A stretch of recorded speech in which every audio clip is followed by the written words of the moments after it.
श्री शिवाय नमस्तुभ्यम। जटायु के भाई संपाति की कथा, जिसमें संपाति को अपने जले हुए पंख कब और कैसे प्राप्त हुए।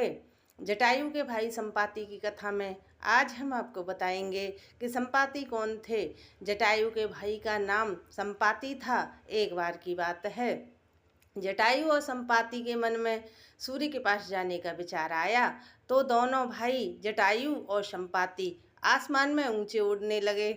उड़ते उड़ते दोनों भाई बहुत ही ऊंचे उड़ने लगे। जब जटायु को सूर्य की तपन हुई तो जटायु तो नीचे उतर आए, परंतु जटायु के भाई संपाति और ऊंचे उड़ते रहे, जिससे संपाति के पंख सूर्य की गर्मी को सहन न कर सके और जल गए। संपाति पृथ्वी पर गिर पड़े और होश में आने के बाद एक पर्वत पर रहने लगे। जब श्री राम जी का जन्म हुआ और वरदान के कारण श्री राम जी को वन में जाना पड़ा। जब वन में सीता जी का हरण हुआ, सीता जी को रावण से बचाते वक्त जटायु ने अपने प्राण त्याग दिए, जिनका अंतिम संस्कार स्वयं प्रभु श्री राम जी ने अपने हाथों से किया। उन जटायु के भाई संपाति की कथा बताते हैं।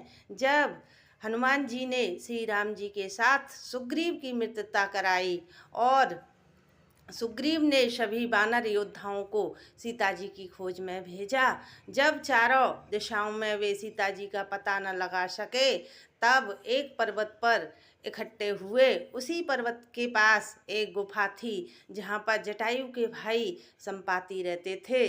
जब संपाति ने इतने वानरों को पर्वत पर एक साथ इकट्ठा देखा, तो मन में सोचा, आज मुझे बहुत दिनों बाद इतने वानरों का भोजन मिलेगा। मैं पंख चल जाने के कारण भोजन भी नहीं कर पाता, न भोजन के लिए उड़ पाता हूँ। आज मैं पेट भर के भोजन करूँगा।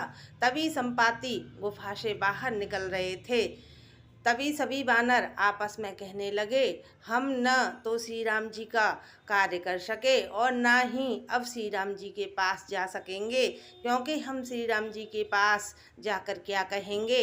हम इतने सारे वानर सीता जी को खोज भी नहीं पाए। हमसे अच्छे तो जटायु थे, जिन्होंने सीता जी को बचाते समय अपने प्राण त्याग दिए। जब संपाति ने जटायु का नाम सुना तो वे वानरों के पास आ गए और वानरों से अपने भाई जटायु की मृत्यु के बारे में पूछने लगे।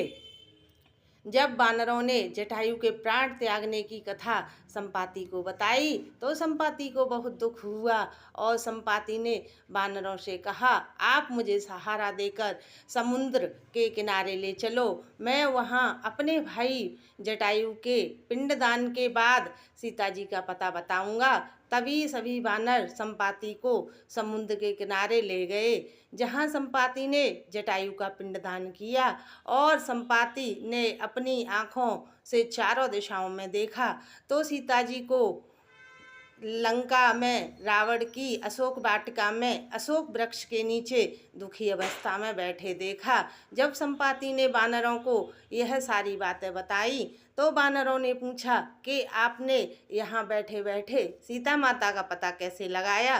तब संपाति ने बताया कि गिद्ध दूर दृष्टि रखता है, जिस कारण वह एक जगह पर बैठकर 100 योजन यानी 1200 किलोमीटर तक देख सकता है। इसलिए मैंने यहाँ बैठे बैठे सीता माता को रावण की लंका में अशोक वाटिका में अशोक वृक्ष के नीचे बैठे देख लिया।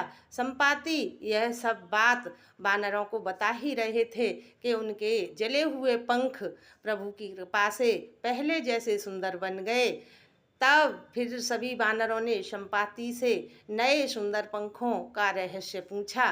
तब संपाति ने बताया कि जब ऊंचे उड़ने के कारण मेरे पंख जल गए थे, तब चंद्रमा नामक मुनि ने मुझसे कहा था, जिस दिन श्री राम जी के दूत माता सीता की खोज में आएंगे और तुम उन वानरों को सीता जी का पता बता दोगे, तब प्रभु की कृपा से तुम्हें पुनः नए पंख प्राप्त हो जाएंगे।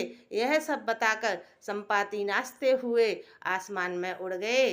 अगर आपको मेरी यह कथा अच्छी लगे तो कृपया लाइक और कमेंट करना। जय सिया राम, जय हनुमान।